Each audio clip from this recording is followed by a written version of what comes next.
Good morning, everyone. Give it a minute for folks to join.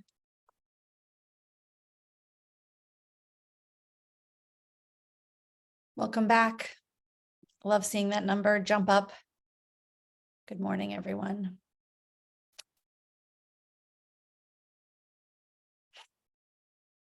We'll be starting interpretation in just 1 minute.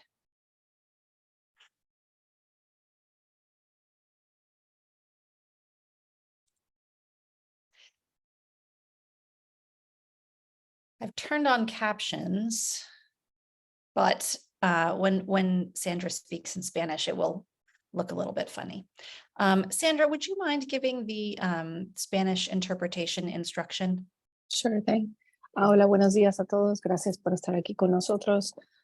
Si deseas interpretación, por favor, vete a la caja de herramientas en la parte de abajo o de arriba de tu pantalla. Mira las 3 burbujitas donde dice MORE para más y ves un globito o ves la palabra SP para español. Hazle clic ahí y escoge tu idioma. Gracias. Great. Back to you, Lizzie. Okay, and I have started language interpretation. You should see a globe pop up at the bottom of your screen that says language interpretation available. Click here to get started. So please click the globe and choose the language that you prefer, either English or Spanish. And that helps just in case we end up with any Spanish reverse translation. We do this primarily in English. Okay. So welcome to Early Care Connection. I'm Izzy Greenberg. Today we have our resident panel of experts, Meryl Gay and Ava Bermudez Zimmerman.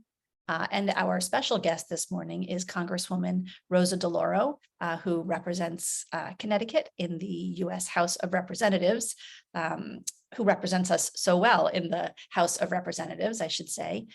Just a few reminders before we get started with the Congresswoman. First, I want to thank Sandra for providing interpretation for us this morning and remind all of our guests to reduce the number of acronyms that you use and to speak as slowly as possible so that she can be sure to get all of the information to all of our Spanish speakers on the call. I would love to also remind folks that the chat is a great place for supportive messages, for communication within our community, and for technical difficulties. But if you have questions for our guests, then please use the Q&A. That's the right place for that. After the Congresswoman is finished with her presentation and leaves us this morning, the next segment will be talking a little bit more about the implications of federal funding for childcare and also a blue ribbon panel update. So I hope folks will stick around once she is completed. Okay, the other thing that I want to remind folks, and we're just waiting for the Congresswoman to join. Her staff members are here, but she'll be another 2 minutes. So I will give you another few updates while we're waiting. I just want to remind folks, and I think I said this wrong last week, but I want to remind folks that we will not have a call next week in honor of Yom Kippur. So for anyone here who is marking that day, which includes me. So we won't have a meeting to next Monday, but we will be back the following Monday. Okay, let's see. Are there any other updates? Actually, Meryl, maybe you could give a quick blue ribbon panel update on the dates while we're waiting. I do see the Congresswoman with us. Yes, but I don't think she's on screen. Okay, she's on screen. She's Oh, she is. There's currently muted. There we go. There we go. How are you? Okay, great. All right, fantastic. Good morning. Good morning, Congresswoman. Hi, Rosa. Nice to see you again. And so glad you're with us. Thank you. So am I. Glad to be with you guys. So we are talking about childcare this morning, Yeah. and you know, the ARPA funding running out. It's like things are looking gloomy as always, but of course we have a magnificent group of childcare providers and advocates from across the state here We have this on Facebook Live. We have a lot of folks who will watch the recap and they want to hear from you. So so we'd love for you to just jump right in if you're willing. And a reminder that we do have Spanish interpretation happening. So in terms of just the speed, if you could keep that in your mind. Okay, thank you. Thank you so much, and it's wonderful to be with you. I thank you for inviting me to be with you, and also for a very, very warm welcome. And to you, Eva, and both of you, Izzy, what a pleasure to join the Early Childhood Alliance. I really am very, very proud to be joining all of you today, because I am more than grateful for your work. We need your work and your advocacy. And I ask you to please keep it up, because it matters and you all make a difference. We need your voices loud and clear in this effort. We have far too many families today who struggle, and particularly when it comes to finding affordable childcare. The child care providers are fighting day in and day out to make ends meet. They need and they deserve a fair and a livable wage. And so this is a crisis for parents, for families, and providers across our country. Childcare is critical infrastructure. I said at a press conference last week on the issue of childcare that, we have an automobile industry, which we're all very, very much concerned about, these days. We have an airline industry. We have restaurants, we have banks. And when they are struggling, the government has come to their assistance. And we need to think about childcare as a critical industry and critical infrastructure in the United States. And when it is accessible and affordable, parents and children thrive. And it is long past time that we step up our investments to help parents, to improve social and emotional learning for our children, to help providers deliver the highest level of care. House Democrats stepped up for childcare in 2021. We passed $24 billion in the American Rescue Plan for a new childcare stabilization, a stabilization grant program. The grants kept 220,000 childcare providers afloat over the last few years, saving childcare for as many as 10 million children nationwide, and helping to ensure that working families can continue to access the childcare that they rely on in order to go to work. This is so that they can work. We knew it was imperative to ensure parents could get back to work because they knew their children had quality, affordable childcare. However, as you all know and are advocating for a change here, the funding runs out in 12 days on September 30th. And when it expires, and I know many of you are already bracing for it, programs may need to reduce their wages for their staff even lower than they already are, increase tuition for families, which many still struggle with, serve fewer children, or shut down altogether. More than 70,000 childcare programs across the country, 1/3 of those supported by stabilization funding, could close. That means about 3 million kids losing their child care spots, jeopardizing jobs for 232,000 child care workers. In my estimation, that means it's a collapse in our economy. That is what this leads to. What would this mean for Connecticut? According to the Century Foundation, without additional funding, more than 37,000 children are expected to lose their care as a result of the stabilization cliff. More than 900 childcare programs are projected to close. Parents in Connecticut could lose more than $130 million in earnings because they could be forced to cut their work hours or leave the workforce altogether. And we know that during the pandemic, women didn't opt out of the workforce. They were pushed out of the workforce, primarily because there was no childcare. We could be facing a loss of nearly $160 million in employer productivity and $7 million less in state and income tax revenue. And an additional 4,726 childcare jobs are expected to be lost at a minimum due to the cliff. In my view, our state and our country will cease to function. So it is time for us to act, which is why I led, along with my colleague, Democratic Whip Catherine Clark, we've introduced the Child Care Stabilization Act. The legislation would continue our support of the child care industry, ensure parents can go to work because they would have access to reliable, affordable child care. And what it would do is to provide $16 billion in mandatory funding each year for the next 5 years, averting the cliff. This investment would ensure child care providers continue to receive a stable, a reliable source of funding to help them deliver the high quality child care that they do deliver every single day. As the ranking member or the lead Democrat on the Labor, Health, and Human Services Subcommittee of Appropriations, I worked with all of you, and we worked hard to increase the annual appropriation to the Child Care and Development Block Grant by more than 52% over the last 4 years. We can't go back. Last Congress, we were able to secure an $8 billion increase in federal child care funding in the bipartisan spending package that we passed at the end of the year, helping to reach about 130,000 more kids through the Child Care and Development Block Grant. House Republicans have provided level funding for the block grant. Look, it's better than an actual cut, but it doesn't help more kids receive the care or allow providers to increase their staff's pay.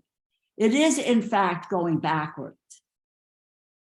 So we're going to fight for this funding and for every last dollar of childcare. And we had a very strong a press conference last week with Patty Murray, with Catherine Clark, a number of members, Tim Kaine, Bernie Sanders, etc., all about the Child Care Stabilization Act. So we're going to keep fighting for bold reforms to fix the child care crisis. And that includes passing the Child Care for Working Families Act or the Child Care in Every Community Act. So we need the advocacy because there's legislation out there. It's not going unnoticed is what is happening. So without the consistent access to childcare, children lose out on valuable opportunities to learn and to grow, while countless parents, particularly mothers, are forced to leave their jobs. Not fair, and it's not right, not in this country. We can do better. So we need to safeguard and strengthen the investments and provide the critical funding for kids and their caregivers. You know where I am on these issues. I'm going to continue working to lower the costs for hardworking families. Families today are struggling. They live paycheck to paycheck. They haven't seen a cost of living increase in years. And sometimes people say they wonder why when you're polling families and the question is, well, this is such a vibrant economy, where are you on it? And it's not a vibrant economy for them. It's not a vibrant economy for their families. We need to understand that. So it's time to pass these critical bills, do the right thing for families. Look, there's a long way to go. I'm not going to lie to this crowd. It's not going to be easy. We are up against a serious challenge. It is with childcare, but it's also, if I tell you that the bill that came forward in Labor HHS with regard to education cuts the Title I program by 80%. That means you eliminate public education in this country. So we are in the midst of a real battle. I know you all are ready for the fight. I certainly am. We're not going to shy away, not for our kids and not for hardworking families. You need to, that's why I'm so pleased that there's so many folks on the call and they're activists. We've got to mobilize folks. And Congress is an institution that responds, I've said this over and over again, to external pressure. You've got to speak out. You've got to get to your colleagues around the country. You've got a good delegation in Connecticut. We're not going to back off, but you got to get to your colleagues around the country to go to their folks, go to their offices, do press conferences, talk about what this means locally, raise the decibel level on what it will mean going off this cliff and not doing anything about it. So please make your voices heard. Don't take no for an answer. And I will tell you, members of Congress, if they're not responsive to the people who support them and put them there, then, well, they're on a dangerous trajectory to not being here. So being at them, telling them what's at stake for the country, but also for them politically as well, is critical. So thank you for inviting me to be here today. I'm delighted to be with you. And I can't thank you, enough for the work that you do every single day to make sure that our kids are safe, that they have the benefits of your talent, and you help them to grow, you nurture them, and you help them to learn, and you help them for success in their lives. So thank you. Thank you so much, Rosa. Do you mind if we ask you a few questions? Okay. So obviously you are a tremendous advocate for Connecticut, for childcare, the things that we care about, we know you care about, and you prove it all the time. But nationally, it's a different story. There's a lot of fighting. So I'm wondering first, I guess, what do you see as the legislative path forward to pass childcare stabilization? Like, how do you move Speaker McCarthy? How do you move other people who aren't moving? And what can we do? It's very, very, it's hard. I'm not gonna lie to you guys. That's why I talked about mobilizing, because and I'm trying to be in touch on a whole variety of issues with all of the advocacy groups. I mentioned education to you, but I could mention healthcare. They cut the funding for the National Institutes of Health. So what we need to do is that people have got to rise up, and that means holding the press conference, going to the offices, writing the op-eds, being on your feet, and using a loud voice, so that the newspapers, the local papers, it's not good enough for the New York Times or the Washington Post. Hell, that is not going to affect people like the New Haven Register will, or the Des Moines paper, or wherever the heck it is. That's where this has got to crystallize, and I can't stress that enough. Literally, and my staff has heard this, you probably heard this from me, if I could take a year off and just go out and organize, but this is what we need to do. There is so much at stake. Our kids, on this issue, our kids are at stake. Yeah, and I'm can't seeing afford to falter, That is right. And folks are writing in things, my teachers and I also live paycheck to paycheck. Most of us have two jobs. This struggle, we're talking about making sure that Connecticut's economy can continue, that folks can continue to work, that we have stable, safe place for people to have their kids. But we're also talking about the people who are working in childcare, who, because the industry is such a disaster, are making nothing. And can't support their own families. So I thought this morning, this is crazy. I don't know, it's because of the strike in with the auto workers. This is crazy. What if all of the childcare workers went on strike? Mm-hmm. What the heck would happen in this country? This is the nation would shut down. No one is going to work if their kids are not in a safe place. On a day-to-day basis. But that's why I say we've got to raise the decibel level, because the childcare industry has got to be regarded in the same way as the automobile industry, the airline industry, and all of the others, the major economic drivers in this country. And the childcare industry is a major economic driver in this country. Tara, who is here, just actually posted a few minutes ago that she said America runs on childcare, and a strike would be the thing to do. You know, that's exactly what she said. But also she wanted to get the point across that we don't just need something to stabilize, because stability in this industry has been meager. You know, it's really been supported by the gifts and the willingness of our industry to work for nothing and to sustain this with their hearts and their souls, rather than you know, earning a living wage. So, you know, not to go to a place where we just maintain this stability, but really to be thinking big to get our industry to a place where we're you know, we have parity with public schools, so we're not losing folks, you know, to the public school environment, where we can maintain our quality workforce. So that was what she had to say about that. Meryl and Ava, I don't know if you guys had other things. I wanted to just pass to you if you have priority questions to ask. Sure. I guess the question on everybody's mind is the likelihood of a shutdown and the likely prospect for how we come back to having the government open after a shutdown, if it happens. Well, the issue is, Meryl, and you know, a shutdown is imminent. Some Republican colleagues, mainly the Freedom Caucus folks, have proposed a continuing resolution, which is it's just totally unacceptable. It really is, and it won't pass. First of all, there's great dissension among the Republican ranks about supporting it, and no Democrat is going to support it, and the Senate isn't going to support it. So let me just crystallize for you the reason why there is a threatened shutdown. And the Freedom Caucus is a small group of members.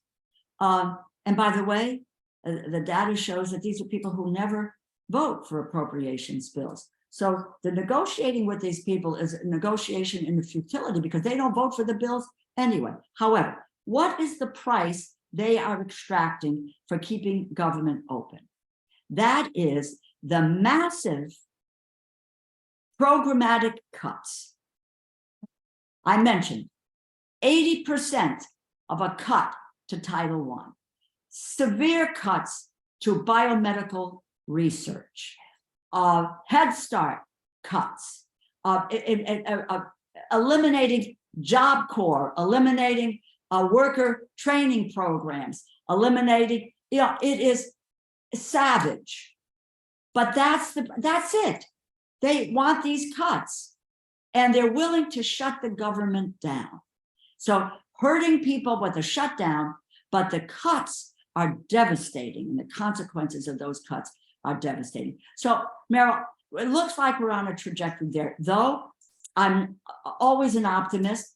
You know, what we need to do is, you have House Democrats, you have the White House, and you have in the Senate, Democrats and Republicans. We are aligned not to shut the government down, to get to a serious discussion about a continuing resolution, and come to a conclusion where we can compromise and where we can move forward in moving forward with a budget.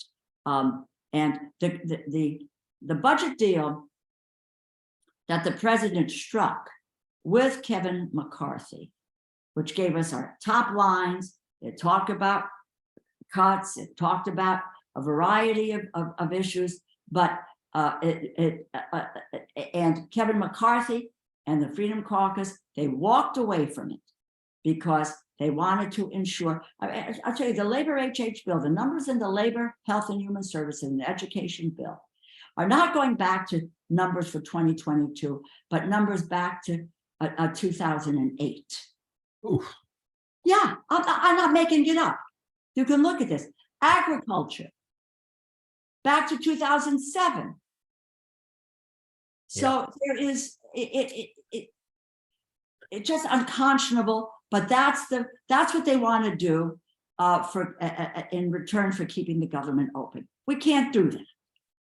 We can't do that. Yeah. The questions that I'm seeing, there's actually 3 in here, maybe comment questions, but it's really, what would it take to change the atmosphere so that there's an understanding that childcare really is a public good? And what will it take to move folks on that, in your opinion? Well, look, I'm going to tell you first and foremost, and it's going to sound very political, but I'll tell you a couple of things. And is we have to have people who are serious about childcare. Now, you've got, you know, there's group of Freedom Caucus people. They don't care. And I say that, I don't take great pride in saying that. They don't care. Do I have colleagues on the Republican side of the aisle that do care about this? Yes. Yeah. We have managed to pass bills that talked about an increase in childcare.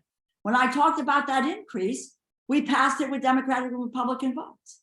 Yeah. So you have to have people who care, interested, understand the importance of childcare and being in the chamber rather than the people who are currently there. And that's politics. But on the other hand, I'll go back to what the things I said. If people sit around just, you know, wringing their hands and saying, oh my God, this is terrible, you know, no, or saying, what can we do? You can do something. You can do something. Yeah. And make your voice heard. Ava, I see that you have a question for Rosa. So, Congresswoman, you mentioned the reality of this bill. Can you give us a little bit more details of the bill that you're sponsoring and other legislators who are supportive of childcare are sponsoring? Yeah, sure. It's I think the bill at the moment has all Democrats on it. So this would provide $16 billion in mandatory funding each year. That's for the next 5 years to continue the child care stabilization program. So this would ensure that providers can have a stable, a reliable source of funding so that they can continue to deliver care, through the years. So that's essentially what we're looking at here. That's the crux of what the bill is all about. It's the resources and the direction of the resources. So and it has providers at the core of it, because understanding that, you know, how great the need is in that in this area. You know, so and at the moment they're all Democrats who are on it. The Republicans, when they talk about helping childcare, it's through the tax code. They deal with it in terms of tax credits, and which doesn't, you know, not helping what we need to do here. I will just say this. I don't know if you saw the recent Census Bureau numbers that talked about lifting kids out of poverty in this country.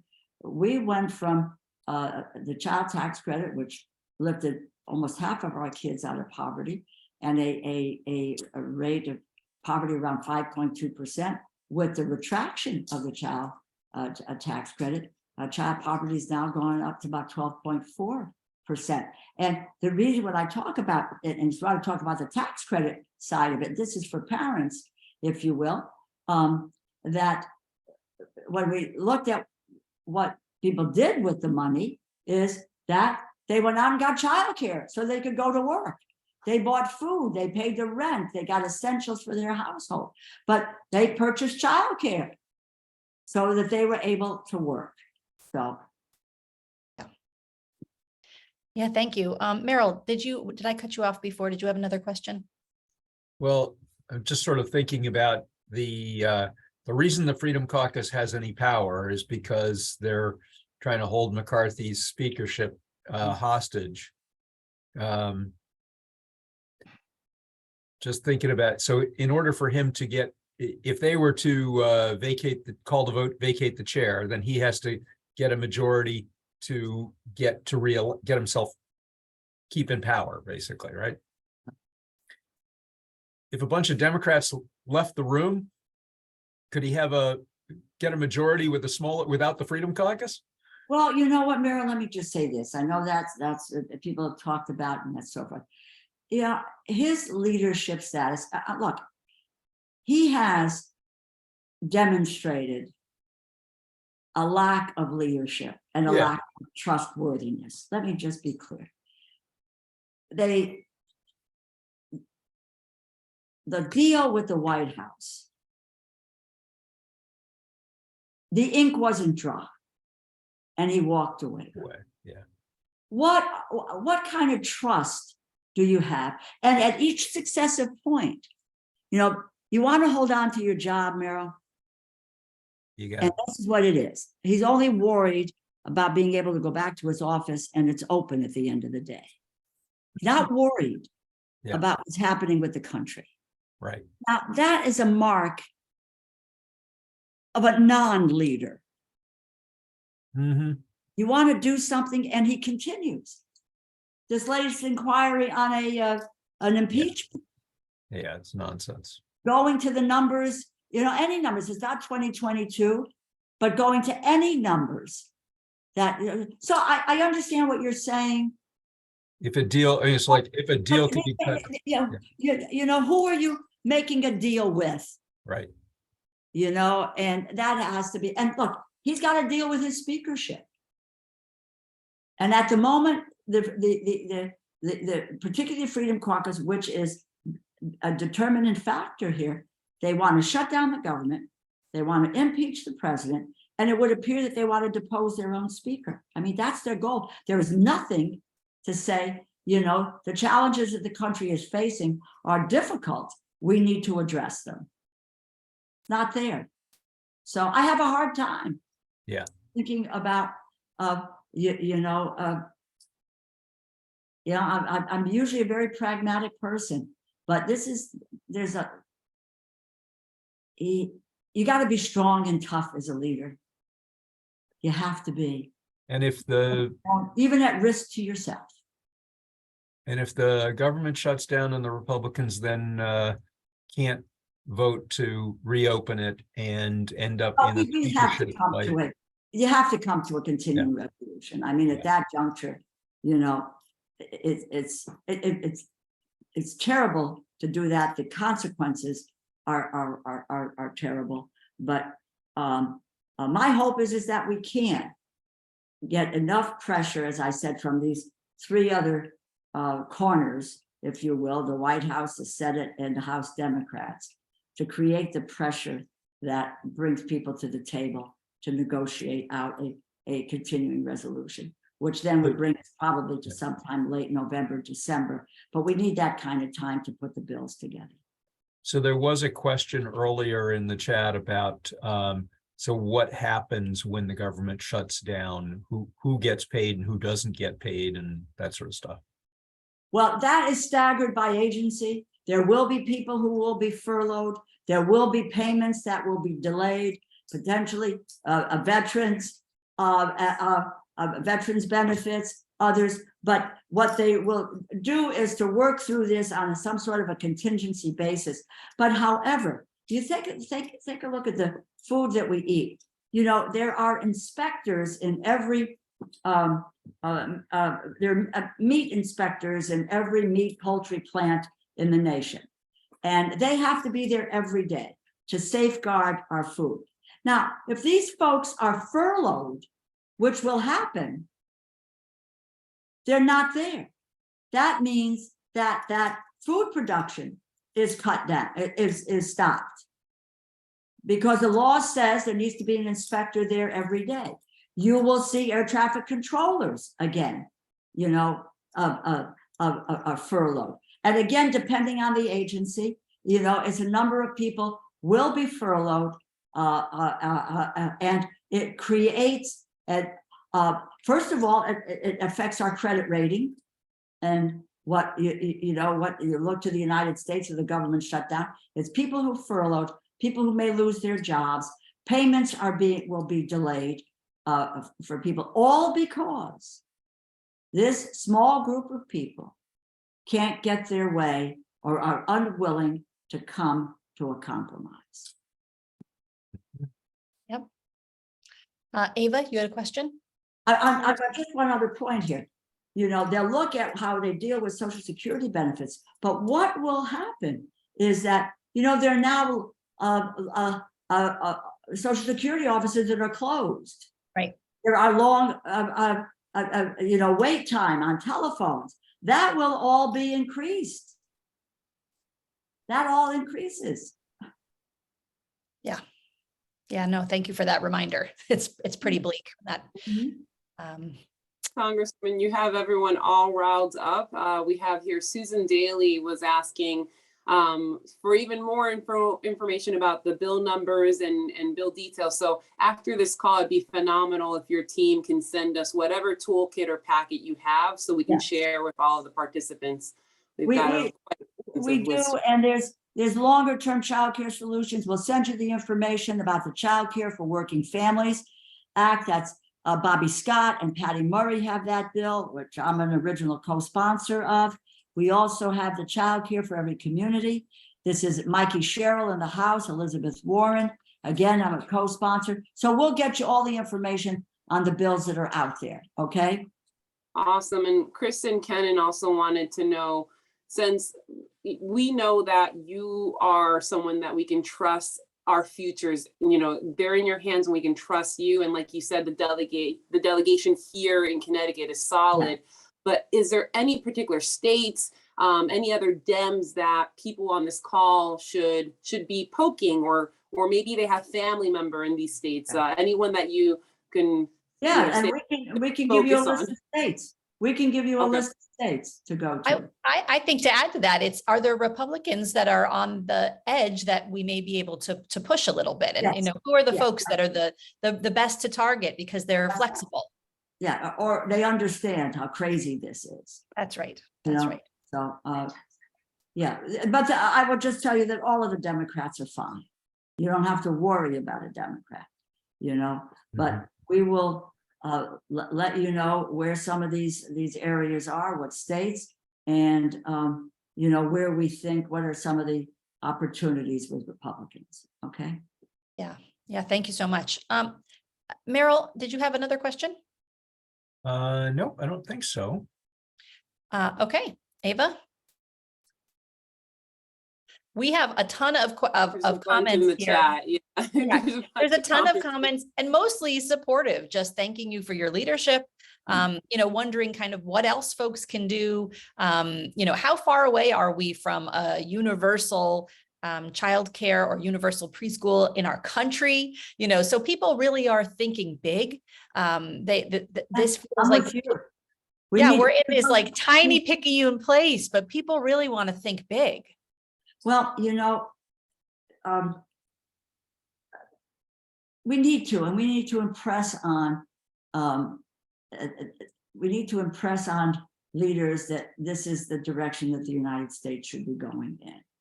And that's got to become part of a platform for people who run for office at whatever level they run for office. Where are you on universal childcare? Where are you on universal preschool? Which is it? You know, these are the directions that we ought to be taking. Let's not lose sight of the big ideas and the vision, and just, you know, say, okay, we need to do this just for the moment so we can get by. No, these are areas that are much too important, you know, just to get by. Yes. That's why I'm on the child tax credit. I'm going to continue to make the fight. You know, 1 year it succeeded better than any federal program that we have seen. It met its goals over and over again. And so these are the kinds of forward-looking things that we need to do to get our country back on track. Congresswoman, I don't think there's more to say, and I don't want to hold you here while we've heard. I mean, we know, you know how we feel, we know how you feel, and we just want you to know we're in this fight with you. You know, this is, we're so grateful to you as a leader and as a delegate from our community. And, you know, it's an honor to have you with us this morning. Thank you. And my name is Rosa, and I love working with you guys. You are really always there, and you can count on me, but I also know you're there. And thank God for that. So, you know, take care. I'm so glad you're riled up. You know, just speak out. You know, that's the way to do this. I want you to go to your local press. You gather people together, gather parents together, you know, and take them to a place and say, this is potentially going to be a shutdown. What happens here? You know, make the fight. Okay. Thanks, guys. Thank you so much, Rosa. Take care. Okay. Well, she's terrific and inspiring. And there's a lot of comments here for her, a few questions. And I tried to merge those all together and ask everyone's questions. But just so you all know, we will be combining all of the comments from folks here and passing them on to her office so that she has access to them. So nothing that you've put in or will put in will go unnoticed by her office. So there's still time for you to put things either into the Q&A. That's the better place for it. Okay, so that's a great introduction to all of you thinking about. We often are talking about what's happening at the state level, but obviously what's happening at the federal level has a huge impact on what even happens here in our state. And so we now are going to kind of go into a conversation. We've got John Fody here from SEIU, Ava and Meryl still here. And we want to now kind of open it up to the three of you to have a conversation about kind of how do we think about this federal stuff and what's the impact on our state. So I'll just turn it over now to the three of you for that conversation. I think one question that wasn't answered because it's so large of a question. This is from Anonymous. How far away are we from the country having universal pre-K or universal childcare early ed program? That question really depends state by state. Countrywide or nationwide, I think we're pretty far away. I don't think we're, gonna see a nationwide shift in the next 2 years. Maybe we'll have to see what happens in the presidential cycle. And of course, Meryl and John chime in here. But statewide and other states, you do see significant changes happening. You have the example of like Vermont, you have the example of New Mexico. So we are advocating, and most of you on this call are familiar with CCFCT, Childcare for Connecticut's Future, advocating for those overall overhauls and changes statewide. But seeing universal preschool, universal childcare, what do you guys think, John, Meryl? Big questions. Well, initially, Ava, I think I actually want to connect this question to another question which was asked, which was actually about, having to, do this every couple of years, whether it's from passing the ARPA money to now fighting for these stabilization dollars. And I believe someone made the comment along the lines of, shouldn't we have a permanent new system going forward so that we're not having to fight over and over again for these dollars. And really, that was what was supposed to have been the whole Build Back Better plan that we were fighting for during the first 2 years of the Biden administration. And unfortunately, as we know, due to Senator Manchin and Senator Sinema's objection to that, we were unable to get that. However, if the best way to think about the stabilization bill that Rosa talked about in our fight for universal pre-K, but also childcare, is this is a bridge to that future. That right now, because we were unable to win the full of the Build Back Better vision, we do have to do this temporary patchwork stabilization plan to make sure that dollars keep flowing to you all and to the states as states are able to make their own improvements. But really, this is an opportunity for us to build the support across the Democratic caucus, but also put pressure on the other side of the aisle to have some meaningful long-term changes to how our childcare system works. So all that is to say is, while the current stabilization bill that we're talking about is not a long-term solution, think of this as the opportunity to build more Rosa Delauros in Congress. That if we can get folks to support this now and work to pass this this year, then we can only go up from years on out here going forward. And that's really what we want to do. As Rosa said, this is not just about who's currently in Congress, but also who might come to Congress in the next year and a half or so. And also, you know, we have a president who is running for re-election. We want him to be supportive of the programs he didn't finish as a part of his legislative agenda, but B, to put pressure on everyone who, you know, calls themselves a care champion to support universal childcare going forward.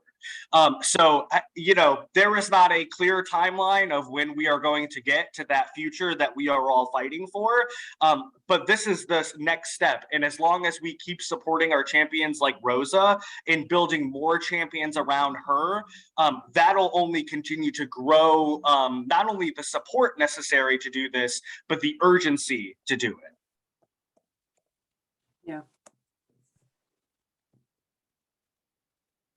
You know, right now, Congress being divided and the Republican majority being very narrow and essentially held hostage by the 20 or so members of the Freedom Caucus who really have no interest in passing legislation. Their interest is cutting the budget and causing trouble and being the center of attention. So the likelihood that much good is going to happen between now and the presidential election is pretty slim. It's a matter really of, can we keep really bad stuff from happening? And you know, that means that essentially childcare is trying to hang on for another year or so. That's really where we're at. It's that there's not going to be a big increase in federal funding. And everybody should understand that the Blue Ribbon panel that has been working here in Connecticut is essentially trying to set the table, plan the party in case our rich Uncle Sam comes with the money. And we need to try and change that dynamic here in Connecticut to say that, you know, we're a wealthy state. We can do something on our own. Even if our rich Uncle Sam doesn't show up with money right away. So that's sort of moving into the next section here, talking about the Blue Ribbon panel. But as far as Congress, it's not likely to change until there's an election that changes some of the people in those seats in Congress.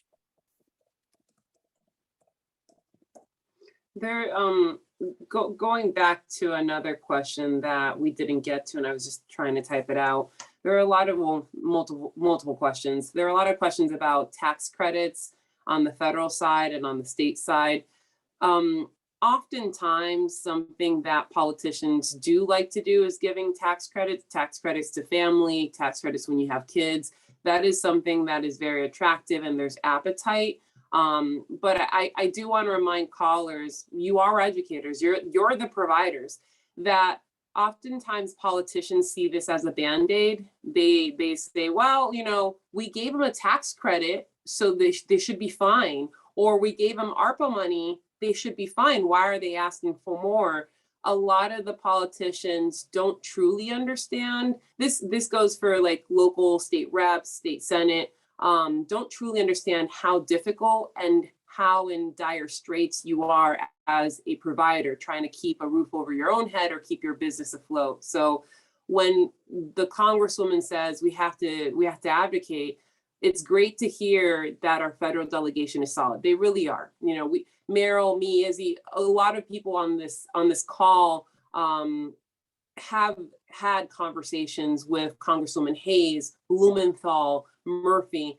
They understand. They've taken the time out to visit childcare family homes and centers, but locally and other states, that's not the case. You know, not every elected official truly understands how hard it is to run a childcare business. So advocacy starts local, right? Talk to your state rep, talk to your state senator, make them understand, invite them to your space, show them how hard it is to pay your staff and still be able to make a living wage in your own right?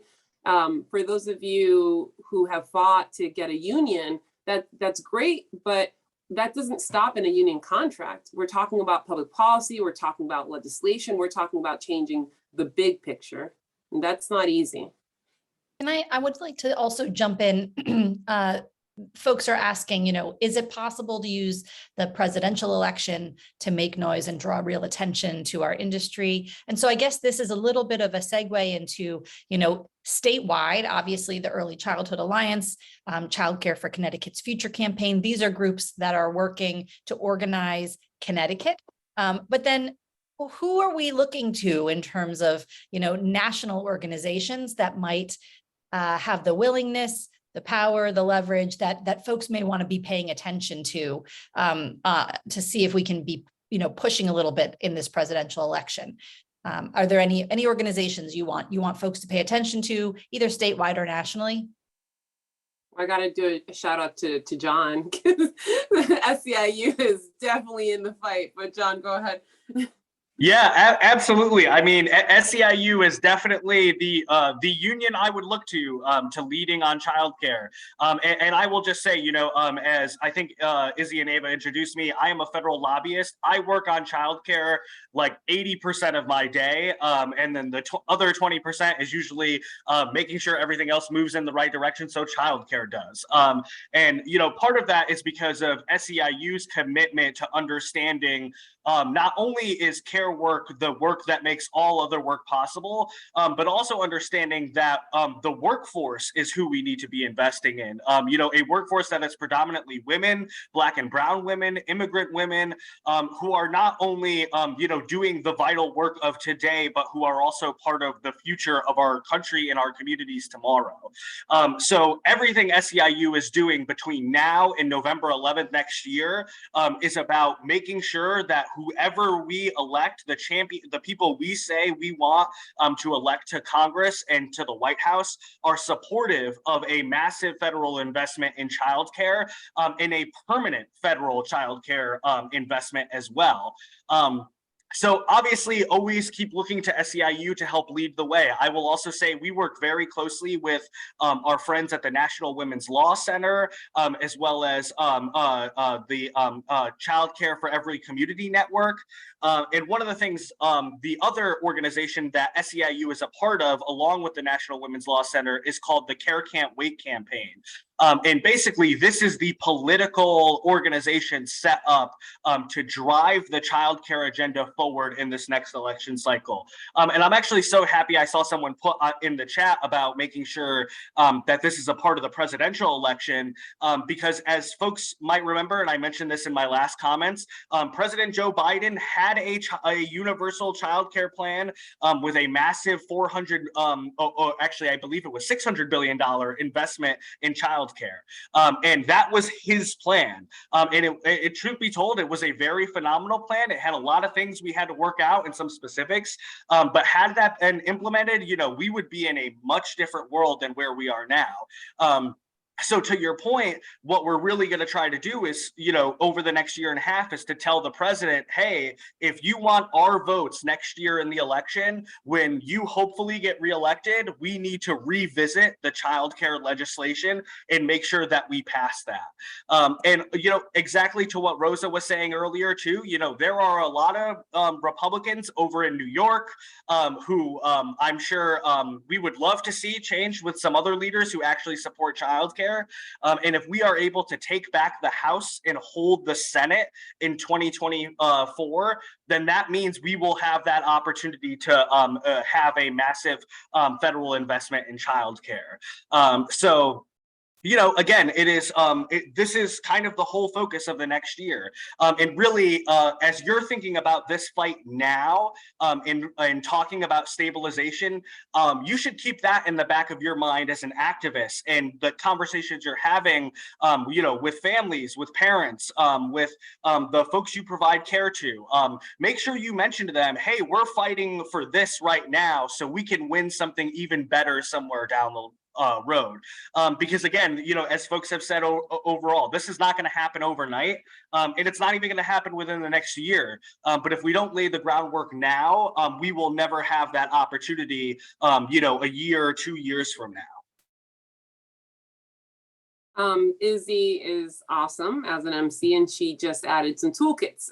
So you referred to the National Women's Law Center and some other materials. And Meryl and Izzy went ahead, and on the chat, you can see it in live time that we have those links so you can access it. For our Spanish speakers on the call, as soon as we have toolkits or more details in Spanish, we will make sure to share that via email on the EC listserv, the Child Care CSEA listserv, all the listservs that got you here today. But John, thank you for highlighting those other organizations. Another one that I know that SCIU collaborates with, and so do we as Early Care Connection and CCFCT, is Community for Change. They do childcare change makers, and they have calls and annually sponsor the Day Without Childcare. So they're not their emails are not as frequent with the ARPA stuff, but overall, when it talks about funding and changing how childcare is funded, they're definitely in the fight with SCIU and with other organizations. Oh, there's more. Yes, John's putting some more stuff in. Okay, everyone, the chat is blasting, so definitely check out the chat because we have a lot of good materials and a lot of good links to visit, which is pretty exciting. Locally, I know Izzy mentioned childcare for Connecticut's future. So if you're riled up like I am, because Rosa has so much passion, she's been doing this longer than I've been alive, but this woman is still on top of her game. She brings her A game all the time. And I gotta say, she's an inspiration, truly is an inspiration. So if you're coming on saying, I really part of this conversation, you don't want to just stop on this call and say this is enough, that my interest in caring about childcare funding just stops here, then please visit those websites. Get definitely in touch with me, Meryl, or Izzy via email. And of course, locally, we have Childcare for Connecticut's Future, CCFCT for short, and you can visit us on childcareforct.org, and we'll make sure to put that in the chat. If you want to get involved in organizing, he's fast. If you want to get involved in organizing on childcare funding locally, it's definitely your one-stop shop here statewide on all things funding. Yes, I've I'll shared. pass it back to you, Izzy. Yeah, no problem. I shared both that and Early Childhood Alliance, both groups doing incredible work statewide on making sure that Connecticut childcare is protected and flourishing, which is, of course, an amazing goal and really hard to get to. John, did you have other stuff you wanted to jump in on before we end this part of this segment?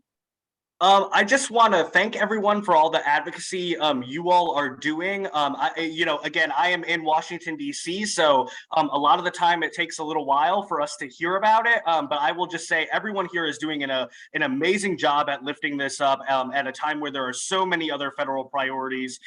So I just want to encourage you to keep fighting. I know it's hard, but we are doing it day in and day out here at SCIU, and we are going to keep doing it until we either win or have the opportunity to hold our elected officials accountable for failing us. So just want to thank you all so much. We will be with you day in and day out. And as a native Waterbury kid, it's just so great to be with all folks from Connecticut today, and look forward to seeing you all the next time. Great. Thank you so much, John.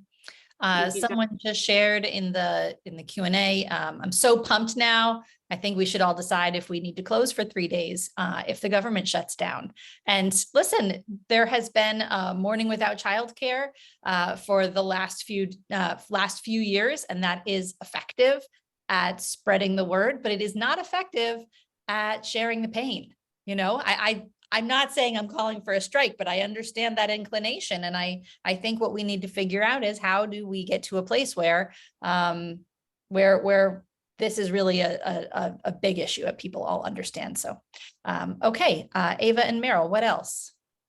So, yeah, go ahead. I just want to point out for our union brothers and sisters on the call that is a longer conversation on sharing the pain. Contractually, there are some rules there, but it shouldn't be a deterrent to decide on next steps in advocacy and how to fight a little harder. Meryl. So I was going to transition to talking about the Blue Ribbon panel. Please. The panel is meeting on the 20th, which is Wednesday, at the Legislative Office Building from 9 in the morning until 12:30 or 1, somewhere in there. This will be an in-person meeting of the panel, and they will be reviewing the revised plan outline. There have been changes apparently made to it since it was published last week, based on the input that they got from people. I've been told don't expect $700 million, but I didn't really expect that in the first place. For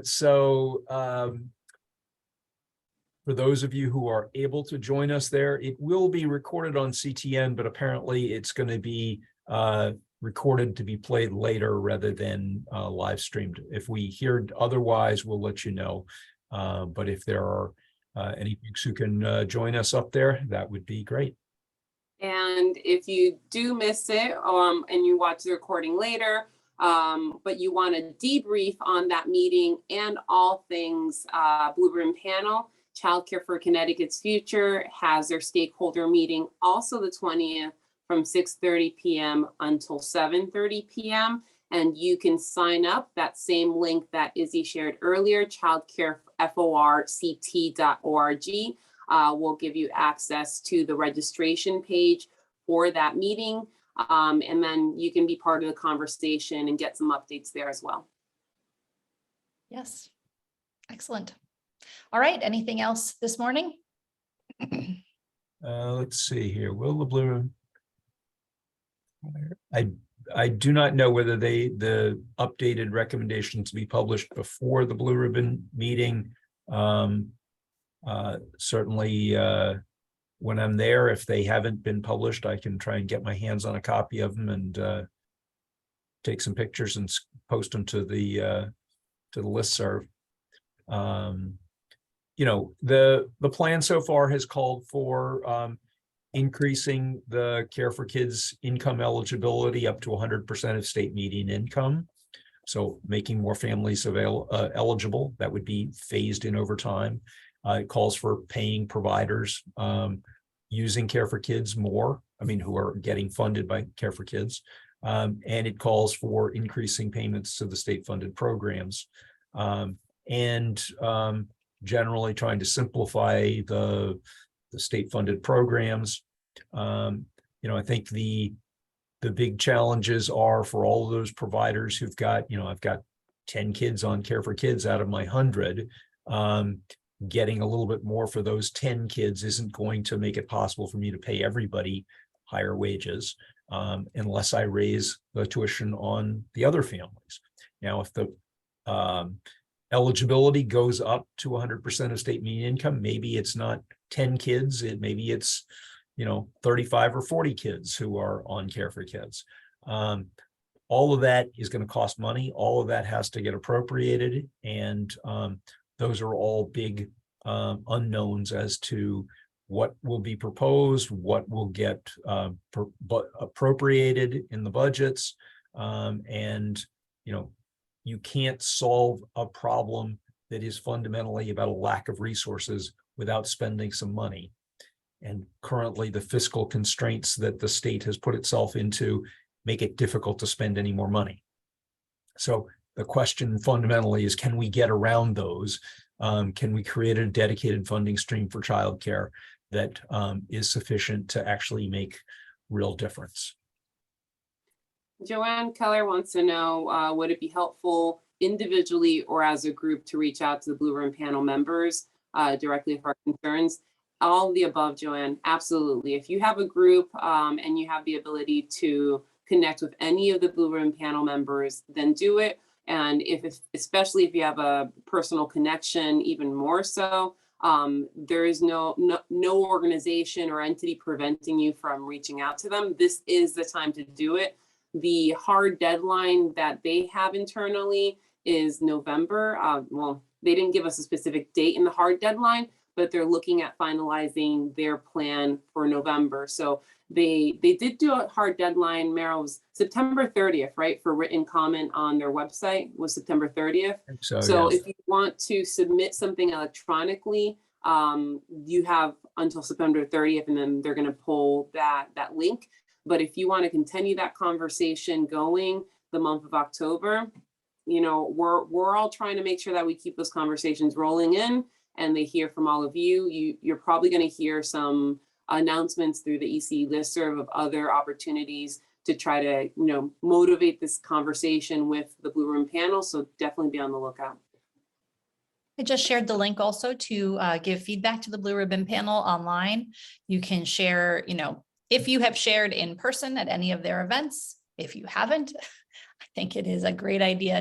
Nonetheless, either way, to submit any comments in writing. You know, it could be literally bullet points, or the only thing that matters is one sentence. I mean, this does not have to be elegant. This is not public testimony. This is feedback. And so, you know, you're welcome to put anything that you want in there, anything you think they need to know.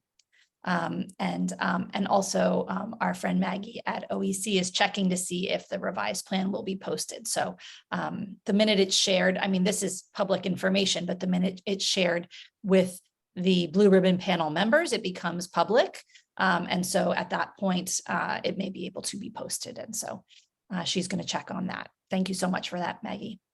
Alan and Dylan, in regards to your questions in the Q&A here, Anne, yes, the steering committee and subcommittee members were involved in discussions about the revisions. The final revisions were done by the OEC and Blue Ribbon panel team, but they did invite steering committee members. I could say that as a steering committee member, we have seen some shift, and we have seen some of our suggestions added and incorporated, but it's still our role to push harder. In regards to Dylan's question, what about funding providers appropriately who meet ECE level? That is a conversation that we've repeatedly mentioned to them, and we are still mentioning to them. So let's, Dylan, be part of that conversation with us to continue reminding them that compensation, especially at different requirements and levels, definitely matters. Yeah. And you know, I'm seeing frustration that we wonder, you know, if this panel, if they're really listening, they're hearing us, but are they really listening? Are they incorporating our thoughts into the plan? And, you know, honestly, we'll have to see. We hope so. I think transformative change is what we're calling for, and it takes a lot to get there. And so, you know, would be really great from all of our perspective if we could push them on really being courageous. There might not be a solution to how, there may not yet be a solution for how you get to transformation, but if we can at least describe what that looks like and say, you know, this isn't going to work until we get to this point, which looks so far down the road from where we are. I think it's worth continuing to beat the drum that transformation is what we need, that we need really the system to look completely different than it looks right now. And it is someone's responsibility to figure out how to fund that and how to make it happen. But that's not our job right now. Our job is to call for the thing.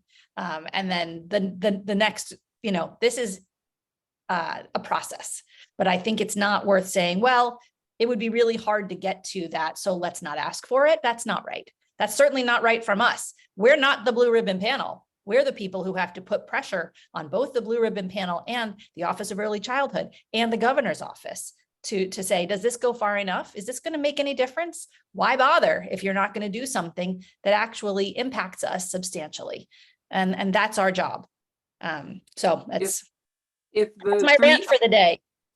If the close to 300 people that were on today's call all submit a comment and feedback to the Blue Ribbon panel, believe me, the Blue Ribbon panel will take notice. So let's use all of our collective power to make sure that those changes are incorporated. And if they're not, it wasn't because we didn't say so, right? If they're not incorporated, we can go into the legislative session and say to the governor and say to the politicians, we told them exactly what we wanted, but we didn't see it on the piece of paper.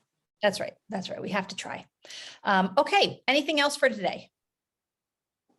All right, next week we are off in observance for some of us of Yom Kippur. The following week, though, we have, can either of you remind us? I know that it's an audit conversation, pandemic money.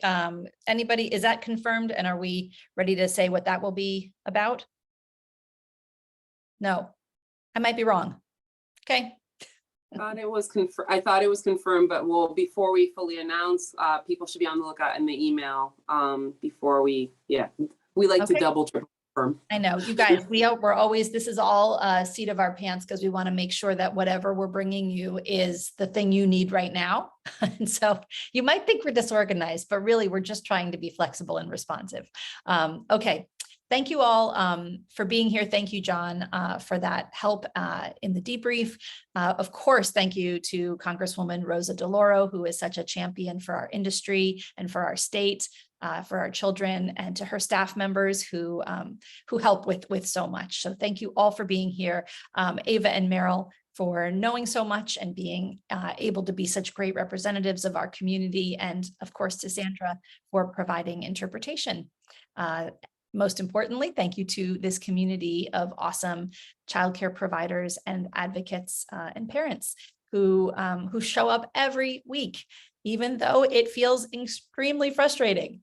And so you guys are the true heroes here. So have a great week, have a great 2 weeks, and we will see you back in October. Thanks so much.